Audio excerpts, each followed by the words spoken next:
예수님의 행적을 보면 참 많은 사역들을 하셨습니다. 그리고 그 사역들을 보면 참 놀라운 기적들이 많이 있죠.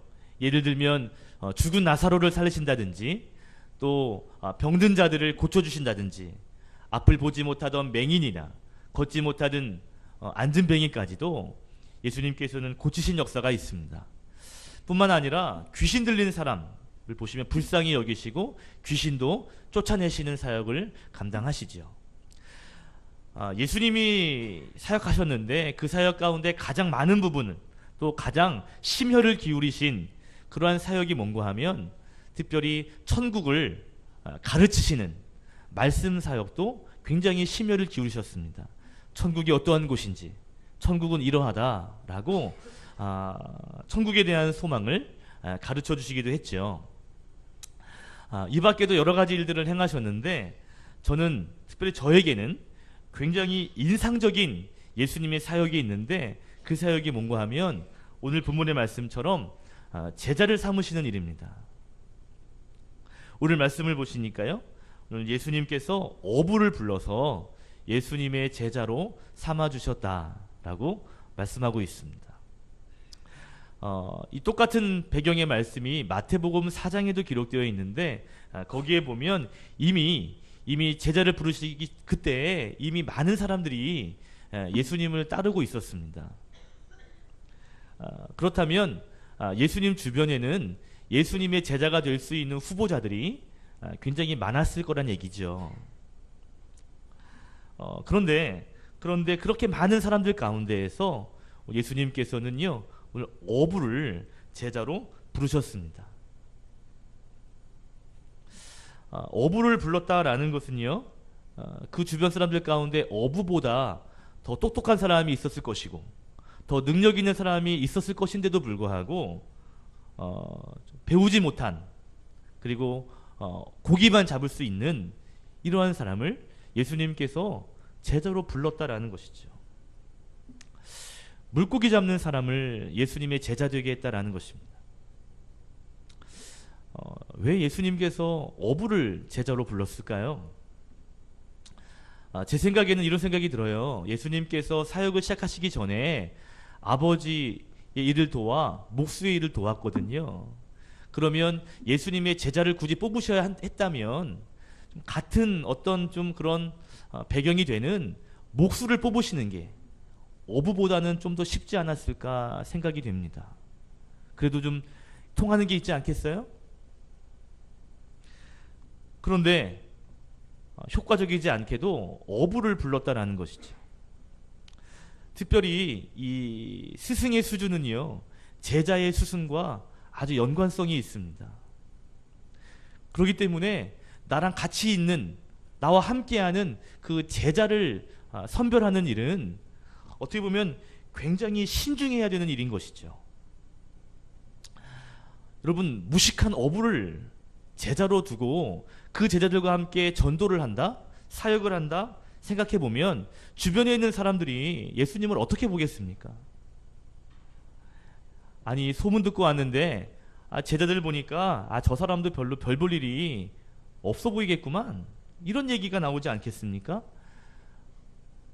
유유상종이라고 끼리끼리 모인다고 제자의 꼴을 보니까 그 스승도 알만하다. 소문 듣고 왔는데 예수님은 별거 아니구나, 저 정도 수준이구나 라고 많은 사람들이 이야기할 것이 뻔한 것이죠. 저는요, 군에 가기 전 2달 전에 운전면허를 땄어요. 그런데 군에 갔더니 운전병이 된 것입니다. 여러분, 2달 전에 따가지고 군대 가서 얼마큼 2달 동안에 무슨 연수를 많이 했겠어요. 그냥 그 면허 따고 그 동네 몇 바퀴 도는 게 전부입니다. 보통 군에서 이 운전병이 된다면요, 여러 절차를 통해서, 훈련을 통해서 운전병이 되는 거거든요. 그런데 저는 특별하게도 제 선임 운전병이 사단장을 모시는 운전병이었는데, 사단장님에게 얘기한 거죠. 별 2개 사단장에게 이런 사람이 있는데 그런 사람을 운전병으로 쓰시면 좋겠습니다, 이 한마디 했다는 거예요. 그런데 제가 진짜 운전병으로 뽑힌 겁니다. 거기 부대에서 제일 높은 사람이 운전병 뽑았으니까요, 그 밑에 사람들이 난리가 난 거예요. 도대체 저 오성민이라는 사람은 도대체 무슨 백이 있는 거냐. 저를 중대장이 불렀어요. 그러더니 솔직하게 말해봐. 너 백이 누구 백이야? 제가 속으로 그랬습니다. 하나님 백이요. 진짜 백이 없었어요. 근데 진짜 운전병이 됐어요. 나중에 이제 운전병을 하다가 이제 이야기할 수 있는 기회가 돼서 물었습니다. 사단장님, 전 운전 그때 면허 딴 지 얼마 안 돼서 운전이 서툰 사람인데 왜 굳이 저를 운전병으로 쓰신 겁니까? 그것도 사단장 운전병으로 쓰신 겁니까? 라고 물었습니다. 그랬더니 사단장이 웃으시면서 두 가지 이유를 말씀하시더라고요. 첫 번째 이유는 뭐냐면 내가 개인적으로 서울에 갈 일이 참 많은데 서울시리를 아는 사람이 필요하다. 근데 제가 서울 살았거든요. 서울도 얼마나 넓어요? 그런데 내비게이션도 없을 텐데 서울 사람이라는 거 하나 때문에 그나마 좀 날 거 아니냐. 그래서 뽑았다는 거예요. 서울 산다는 거 하나. 또 한 가지 이유가 있어요. 그게 뭐냐면 이제 운전병을 하다 보면 때로는 이제 심부름도 해야 되고 비서같이 심부름도 하게 되고 때로는 어디를 가게 될 때 보디가드처럼 이렇게 앞에 서서 이렇게 의전할 때가 있거든요. 그러다 보면 좀 그래도 번듯한 사람이 좀 이렇게 다 같이 이렇게 탁 이렇게 해주면 좋잖아요. 좀 데리고 다닐 만한 얼굴이어야 되겠다라는 생각을 했다는 거예요. 여러분 제가요 군복 딱 입고, 예? 딱 이렇게 의복 딱 입고 나가면요 그 태양의 후예 아시죠? 그 송중기 아시죠? 송중기의 필이 조금 나요. 조금. 성가대 되게 기분 나쁘네요. 예, 반응이 좀 그래요. 여러분 사람이 그렇습니다. 누가 내 옆에 있느냐가 굉장히 중요한 거예요. 신경이 쓰이는 것입니다. 예수님의 제자 가운데 어부 출신, 그것도 오늘 한 명이 아니라 여러 명입니다. 12명 가운데 반이 돼요. 거기에다가 당시 사람들이 상종하지 않았던 세리, 그 죄인까지도 예수님 제자거든요. 그러니까 모여 있으면 진짜 그 무리가 과관이에요, 과관. 그런데 그런 제자를 뽑으셨다라는 것이죠. 여러분 이런 사람을 뽑으면요, 제 생각에는 그렇습니다. 예수님의 사역에 아주 치명적인 오점이 될 수도 있습니다. 여러분 상상을 한번 해보시죠. 우리 교회가 매주 토요일 전도를 합니다. 그럼 이제 토요일 날 교회에 딱 나와서 전도를 하는데요. 이제 여러분이 한번 전도에 나왔다고 생각을 해보세요. 전도하고 싶은 마음이 들어서 토요일 딱 나왔어요. 근데 목사님이 다 이렇게 송중기 같은 얼굴을, 비슷한 얼굴을 하고, 교인들도요 다 예쁘게 하고 앞치마 딱 입고요, 다 이렇게 숙달된 숙련된, 그리고 얼굴이 막 화사한 얼굴로 예수 믿으세요, 어디 다니세요, 막 이렇게 아주 그냥 아름다운 모습으로 전도를 한다 생각해 보십시오. 지금 우리 교회가 그러고 있거든요. 자, 이런 모습이 있다고 생각해 보세요. 왔더니 여자 집사님들이랑 장로님들 또 권사님들이요 척척척 하면서 손발이 맞고요, 너무 전도가 멋있는 거예요. 야, 전도할 때 힘이 날 겁니다. 그런데 반대로 생각해 보세요.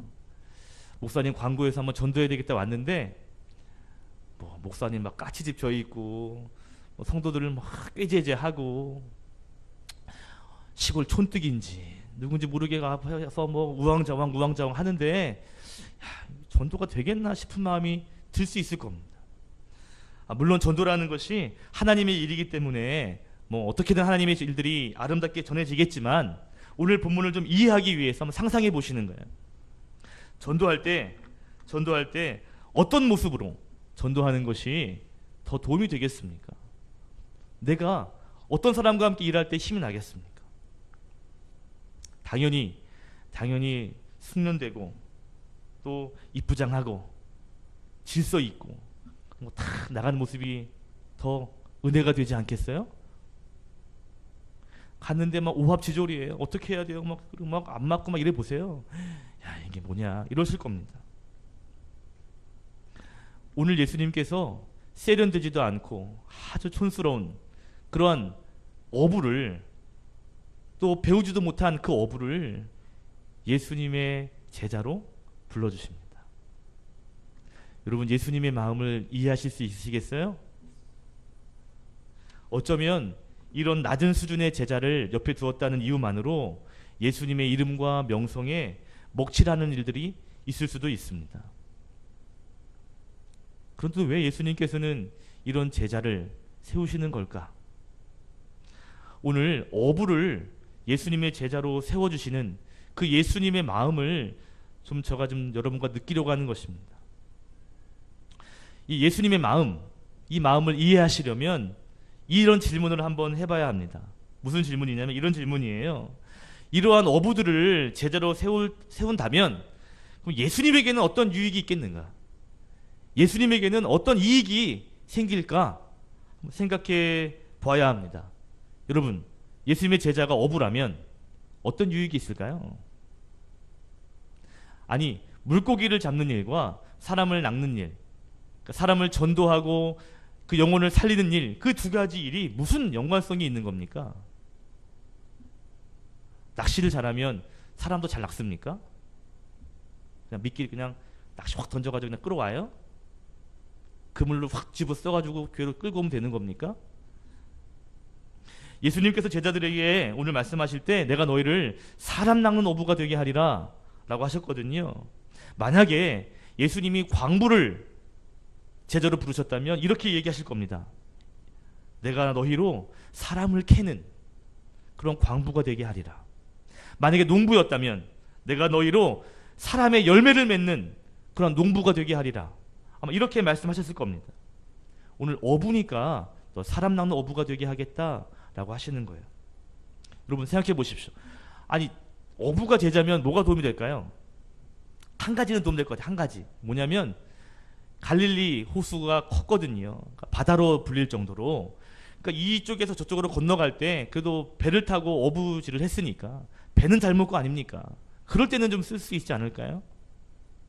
배 운전시킬 때. 그럴 땐 도움이 좀 되겠죠. 그런데 여러분 아시는 것처럼 배를 타고 풍랑을 만나면요, 어부 출신도 다 소용없습니다. 풍랑 앞에 장사 없어요. 그러니까 그것도 도움이 안 되다라는 것이죠. 왜 이 제자를 삼으시는 거죠? 말씀을 묵상하다가 마음에 이런 마음이 듭니다. 예수님께서 예수님을 위해서 이 사람을 제자로 삼으신 것이 아니라 어떻게 보면 이 사람들을 위해서 제자로 삼으셨겠구나 라는 생각을 해봤습니다. 첫 번째 교훈 한번 따라하겠습니다. 예수님은 우리의 수준을 높이기 위해 우리를 제자로 부르셨습니다. 여러분 먼저 생각할 것이 뭐냐면 예수님께서 어부를 제자로 삼으신 목적이 뭐냐면 먼저 자기를 위해서가 아니라 잘 살펴보면 그들을 위해서였다는 것입니다. 물론 결과적으로 보면 궁극적으로 보면 하나님 나라를 위해서 그 일들을 감당하시는 거죠. 그러나 당장을 보면 예수님에게 도움이 되는 일들이 별로 없습니다. 오히려 방해가 되면 방해가 될지 큰 도움이 되지 않아요. 그럼에도 불구하고 왜 이들을 제자로 삼습니까? 그들을 하나님의 사람으로, 수준 높은 사람으로 세우기 위해서입니다. 오늘 예수님께서 어부들을 제자로 부르시잖아요. 그러면서 말씀하시죠. 내가 너희를 사람을 낚는 어부가 되게 하리라 했습니다. 이 말씀을요, 잘 오해하면 이렇게 되죠. 내가 너희를 사람 낚는 어부가 되게 해서 내가 당장 너희를 좀 써먹어야 되겠다. 이렇게 들릴 수도 있습니다. 내가 좀 써먹어야 되겠다 너희를. 그런데요, 써먹을 일이 별로 없어요. 어부들은요. 오히려 이런 이야기죠. 물고기를 낚던 너희들을 업그레이드를 시켜서 이제는 사람을 낚고 영혼을 전도하고 영혼을 살리는 사람이 되게 하겠다. 너희들의 수준을 높여주겠다라는 그런 의미가 담겨 있는 것입니다. 여러분 보십시오. 예수님은요, 사람을 전도할 수 있는 그러한 수준 높은 사람을 불러다가 이 일을 해 라고 그들을 부르신 것이 아니라는 거죠. 오히려 수준이 아주 낮은 사람을 제자로 부르신 다음에 그들의 수준을 높여주신 그 후에 그들이 하나님의 일을 감당하도록 그렇게 하셨다라는 것입니다. 이것이 예수님이 사람을 세우시는 방식이고 그것을 통해서 하나님의 일을 이루어 가시는 방식입니다. 모세 아시죠? 이스라엘 백성들이 430년 동안 광야에서 노예 생활을 합니다. 430년간 노예 생활하는 그들을 건져내고 구원하는 일은 어마어마하게 중요한 일입니다. 그때 쓰임받은 사람이 모세입니다. 그런 일을 쓰임받으려면 대단한 사람이 쓰여져야 되는데 그때의 모세는 나이도 많습니다. 사람을 죽여서 광야로 도망간 상태입니다. 야, 내가 너를 이스라엘을 구원하는 대로 사용하고 싶다 했더니 저는 말재주도 없고요, 능력도 없고요, 전 못합니다 라고 반응했던 사람이 모세였습니다. 이스라엘을 구원할 수 있는 능력이나 조건이 그렇게 보이지 않는 사람이었어요. 그런데 그를 부르시고 그를 통해서 하나님의 일을 이루어 가시는 거죠. 하나님이 다윗을 왕이 되기 위하여 기름을 부어주십니다. 왕으로 기름 부을 때 다윗이 나이가 많고 경험도 많고 또 여러 가지 상황 가운데 업적도 많고, 야, 이 정도면 사울과 비교해서 이 정도면 네가 왕이 될 수 있어. 그래서 그를 왕으로 부르고 거기에 기름 부어준 것이 아닙니다. 다윗이 왕으로 기름 부음 받을 때는요, 가장 어렸을 때 형들에게 밀려서 저기 나가서 양들이나 양치기 하고 있을 때, 기름 부으려고 가족이 사무엘 선지자가 왔을 때 아버지도 인정하지 않았던 그 막내 아들 양치는 목동 다윗이었습니다. 여러분, 그 다윗이 무슨 왕이 될 수 있겠습니까? 아니, 그가 무슨 자격이 있습니까? 그런데 그에게 왕이 될 수 있는 기름을 그때 부어주신다라는 것이죠. 오늘 본문에 시몬이라는 사람이 베드로입니다. 베드로를 비롯한 제자들을 부르실 때에도 동일한 방법이십니다. 사람을 낚을 수 있는 재주가 있거나 대단한 능력이 있어서 합격, 통과, 그러니 제자가 되라 하신 것이 절대 아니라는 것이죠. 부족하지만 미천하지만 제자로 삼아주신 다음에, 그런 다음에 그를 제자 되게 하시고 제자로 사용하시고 그랬더니 나중에는 그를 통해서 하나님의 일들이 더 잘 되어지더라는 겁니다. 여러분, 오늘날에도 예수님께서 저와 여러분을 예수님의 제자로 또 일꾼으로 불러주셨죠. 지금 당장 여러분 써먹을 때가 있어서 우리를 불러주신 것일까요? 대단한 능력이 있어서 내가 아니면 그 일을 할 수 없기에 우리를 부르신 겁니까? 그래서 직분을 맡기시고 그래서 우리에게 일을 맡기신 겁니까? 잘 생각해 보면 여전히 우리는 부족합니다. 여전히 능력이 약합니다. 그런데 우리에게 일을 맡기시고 직분도 주십니다. 왜죠? 점점 업그레이드되게 하셔가지고요, 나중에 하나님 나라의 보탬이 될 수 있도록 미리 우리를 부르신다는 것입니다. 하나님은 지금도 하나님의 방식으로 우리를 주의 제자가 되게 하신다라는 것이죠. 다음 주에 저희 교회는 공동회의를 통해서 우리 교회 권사님들을 세운 일을 할 것입니다. 보신 것처럼 밖에 보면 후보자들이 5명이 있어요. 그 5명들은 지금 저와 함께 제자 훈련을 받고 있습니다. 어제가 12과를 했나요? 10과를 했군요. 그리고 해서 11주 동안 함께 모여서 제자 훈련을 받았습니다.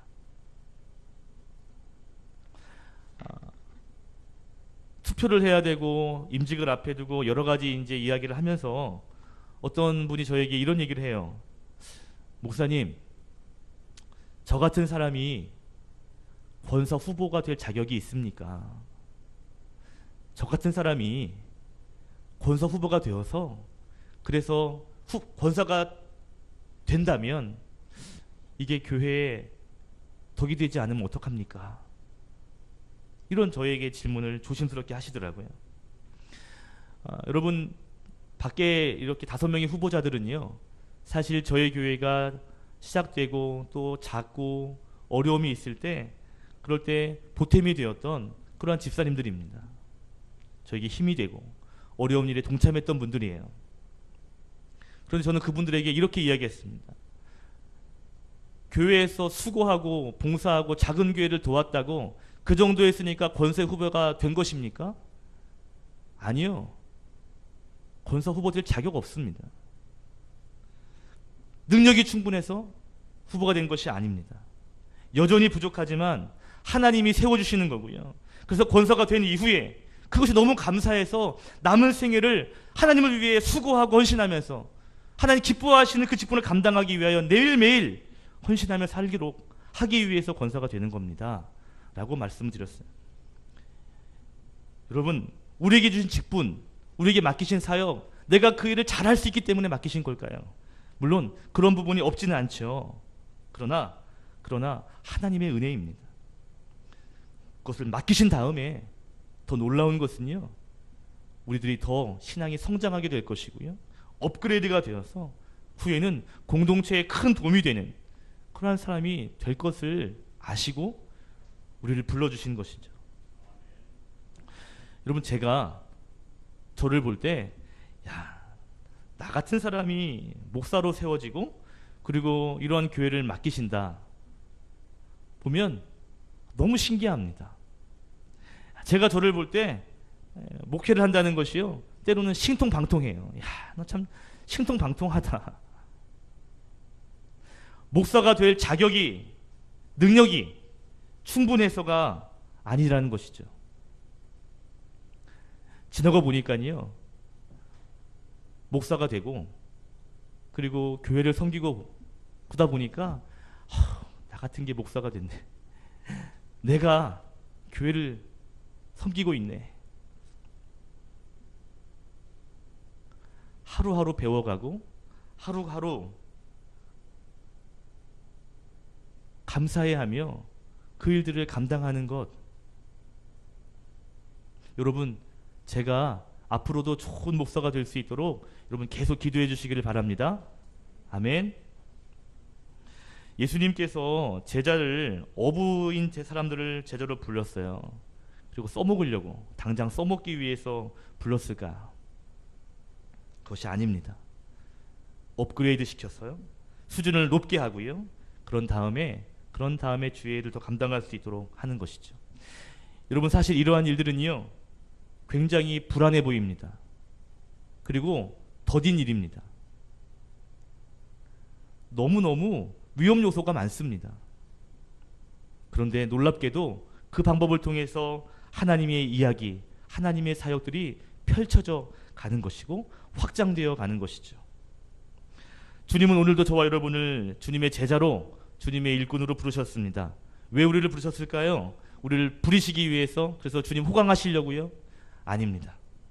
우리들의 믿음을 더욱 향상시키셔서 나중에 때가 되면 우리를 하여금 하나님의 나라가 더 세워질 수 있도록, 먼저는 우리의 믿음을 더 견고하게 하기 위해서, 우리를 더욱 강한 주의 백성 되게 하기 위해서 우리를 부르신 줄로 믿습니다. 아멘. 우리의 수준이, 우리의 믿음이 더욱더 높아지고 성장하게 되면서 우리가 하나님의 큰일들을 앞으로 감당하게 될 줄로 믿습니다. 날마다 업그레이드 되시는 믿음의 성도 되시기를 주님의 이름으로 축복합니다. 아멘. 자, 오늘 예수님께서 어부를 제자로 부르셨죠. 출신이 뭐예요? 어부입니다. 그런데 재미있는 것은 예수님께서 어부를 부르시는 것도 참 재미가 있는데, 성경에 보면 그 어부들의 반응입니다. 제자로 불러주시니까 이 제자들이요, 이 어부들이 순순히 순종하고 예수님을 따라가요. 오늘 성경 18절에 보니까 예수님을 곧 따르니라, 곧 따르니라. 20절에도 곧 예수님을 따라가니라 라고 기록되어 있습니다. 곧은 즉시라는 거죠. 예수님이 부르실 때 즉각적으로 예수님을 따라갔다라는 것입니다. 그런데 예수님을 따라가고 있는 그 제자들의 모습을 제가 이렇게 묵상하면서 한 가지가 제 눈에 걸렸어요. 그것이 뭐냐면 18절에 보면 그물을 버려두고 따라갔다 그랬습니다. 20절에도 보면 아버지와 함께 일하던 품꾼들, 그리고 배를 버려두고 예수님을 따라갔다라고 했습니다. 그러니까 예수님을 따라가는데 어떠한 반응으로 따라가냐면 그물, 배, 사람, 이러한 것들을 버리고 갔다는 거죠. 제 눈에 꽂힌 단어는 뭐냐면 버렸다라는 단어였습니다. 버렸다. 이 버렸다라는 단어를 제가 헬라어를 찾아보니까 두 가지의 의미가 있더라고요. 첫 번째 의미는 사물에 대한 건데요. 사물에게 사용될 때 버렸다는 뭐냐면 포기하다라는 뜻이 있습니다.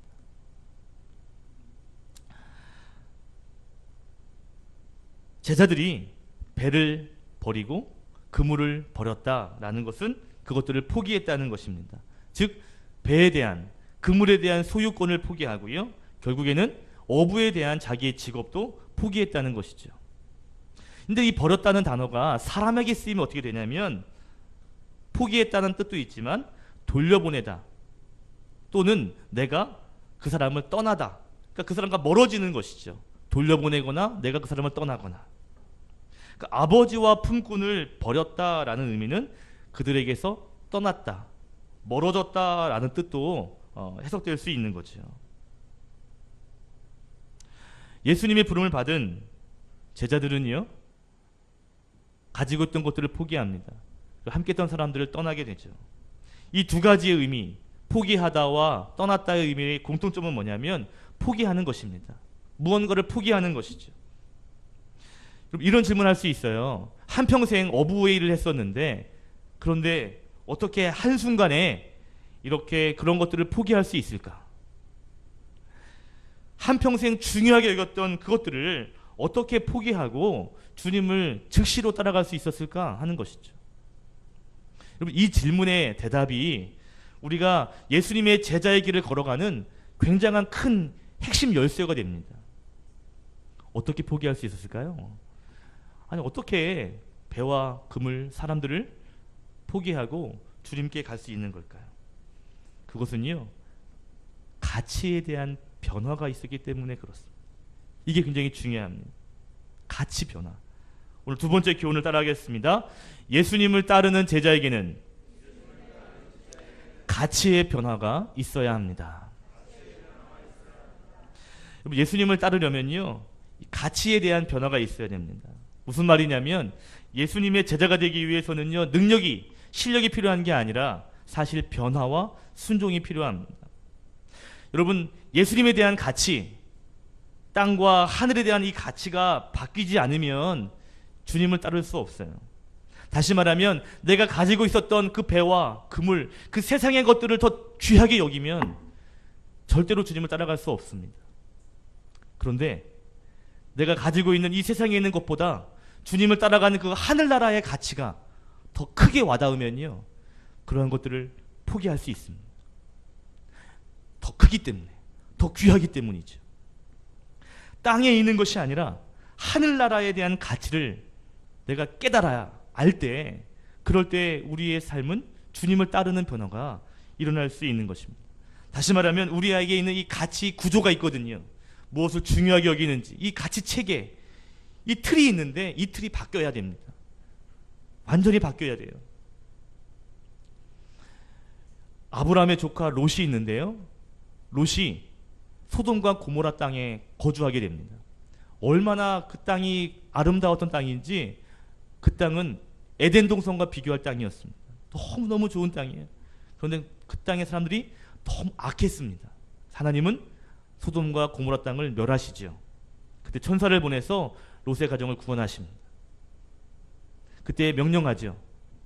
절대 뒤를 돌아보지 마라. 그런데 롯의 아내가 도망하다가 뒤를 돌아보죠. 그래서 소금 기둥이 되었습니다. 여러분, 왜 뒤를 돌아본 것이죠? 왜 본 것입니까? 미련이 있는 거예요. 미련이. 뭐에 미련이 있는 걸까요? 그게 좋은 것이 있었던 거죠.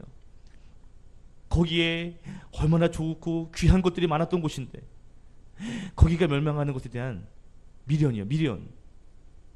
아직 가치가 거기에 있으면 미련이 남는 것입니다. 그리고 돌아보게 되는 것이죠. 여러분, 우리가 주의 길을 걸어갈 때도 마찬가지입니다. 거기에 가치가 있으면요, 주의 길을 가다가도 자꾸 뒤돌아봐요. 저게 더 좋은 건데, 저게 더 좋아 보이는데. 주님의 길을 가는데 자꾸 돌아보게 됩니다.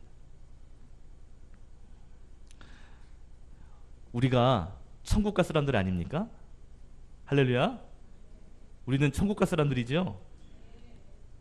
그러면 이 땅에 살 동안은 세상의 가치로 살다가 딱 죽으면 그제서야 이제 세상의 하나님의 가치로 그제서부터 살아가는 겁니까? 하나님이 그것을 원하실까요? 내가 널 구원했는데 죽을 때까지는 그렇게 살아. 세상 거 좋아하다가 살다가 딱 죽으면 그러면 이제 하나님 나라의 가치로 살아라 라고 해서 우리를 위해서 십자가를 지신 겁니까? 아닙니다. 우리의 삶의 목적은요, 이 땅에 살고 있지만 여전히 천국의 가치를 가지고 살아가는 것입니다. 앞으로 영원히 살게 된 그 천국을 바라보며 이 땅 가운데 비록 두 발을 딛고 살지만 우리의 가치는 이 땅이 아니라 하늘나라입니다. 썩어지고 없어질 것들을 바라보며 그것에 미련을 두고 자꾸 바라보고 뒷걸음질하고 그것에 미련이 있어 자꾸 뒤돌아보는 것이 아니라 하나님 나라의 가치를 바라보면서요, 포기할 것들을 포기하고 그걸 따라가는 것이죠. 이것이 제자의 길입니다. 예수님을 따라가는 길이 얼마나 가치 있는 것인지, 하나님의 나라가 이 땅과 비교하면 얼마나 가치가 있는 것인지, 이 가치의 변화가 일어나지 않으면요, 우리는 주님을 따라가다가 또 돌아서고 주님을 따라가다가 또 돌아서게 되는 것이죠. 여러분, 우리가 신앙생활할 때 주님을 따라가기가 버거울 때가 있습니다. 우리가 주님의 길을 걸어갈 때에 왠지 주저앉고 싶을 때가 있습니다. 쉽지 않을 때가 있어요. 왜 그런 것이죠? 내 안에 질문해 보면 여전히 포기하지 못하는 것들이 있기 때문에 그렇습니다. 여전히 주님의 그 하늘나라의 가치보다 이 땅의 가치가 더 좋아 보이기 때문에 자꾸 주저앉으려고 하는 것이죠. 세상의 가치가 커 보이면 주님을 따라가기가 어렵습니다. 여러분, 다시 한번 강조합니다. 가치의 변화가 일어나지 않으면요, 절대로 세상의 미련을 떨칠 수가 없습니다. 이 가치가 바뀌어야, 그래야 그것을 포기할 수 있고요, 이 가치가 변화되어야 제자의 길을 끝까지 따라갈 수가 있는 것입니다. 오늘 시몬이라는 제자 베드로가 예수님의 제자가 됐잖아요. 그리고 이 베드로는요, 성격이 얼마나 급한 사람인지, 또 얼마나 이 무식쟁이인지 그냥 막 열심히 있어요. 그런데 늘 덜렁덜렁거립니다. 그런데 예수님의 수제자가 됐어요. 첫 번째 제자, 최고의 제자가 됐습니다. 그런데 이 베드로가 예수님께서 로마 군인에게 붙잡혀 가시는 그 힘없이 붙잡히시는 모습을 보면서 3번 부인합니다. 예수님 모른다, 저주하기도 합니다. 그리고 다시 어부가 되기로 결심하고 다시 갈릴리 바다로 나아갑니다. 제자를 포기하고 다시 어부가 돼요. 왜 예수님께서 이렇게 제자가 되게 부르셨는데도 불구하고 왜 예수님 부인하고 제자의 길을 포기한 거죠? 예수님이 붙잡혀 가시는 모습을 통해서 그 가치가 혼란스러워진 것입니다. 그 가치가 흔들리게 된 것이죠. 예수님을 따라가는 가치가 최고의 가치인 줄 알았는데 그것이 로마 군인에게 붙잡히고 아무것도 아니라는 것을 보게 될 때 혼란이 된 것입니다. 아, 이게 가치가 아닌가 보다. 세상 사람들이 말하는 그 가치가 맞는 건가 보다. 이게 아니었나 봐. 그러면서 제자의 길을 포기하고 그리고 예전의 어부의 길을 선택하게 된 것입니다. 여러분, 가치가 흔들리게 되고요, 가치의 체계가 명확하지 않으면 우리는요, 때로는 멘붕 상태가 됩니다. 문제가 생길 때마다 자꾸 돌아보고 자꾸 아닌가 보다 의심하게 되는 것이죠. 믿음 생활 잘하고 싶으시죠? 예수님의 제자의 길을 날마다 걸어가고 싶으시죠? 그러면 여러분의 가치에 하나님 나라의 가치가 꽉 채워져야 합니다. 세상의 가치보다 그 위에 하나님의 가치가 계속 심어져서요, 결국 하나님의 가치로 가득해야 합니다. 그래야 우리가 제자의 길을 멋있게 갈 수 있는 것이죠. 이 하나님의 나라에 대한 가치가 우리 안에 충만해야, 그래야 제자의 길에서 흔들리지 않는 것입니다. 할렐루야. 말씀을 마치겠습니다. 여러분 안에 있는 가치의 구조가 하나님 나라의 가치 구조로 완전히 변화되기를 주님의 이름으로 축원합니다. 아멘. 세상의 가치가 아닌 하나님 나라를 가장 귀하게 여기고 오늘도 예수님의 그 제자의 길을 묵묵히 걸어가시는 믿음의 성도가 되시기를 주님의 이름으로 축원드립니다.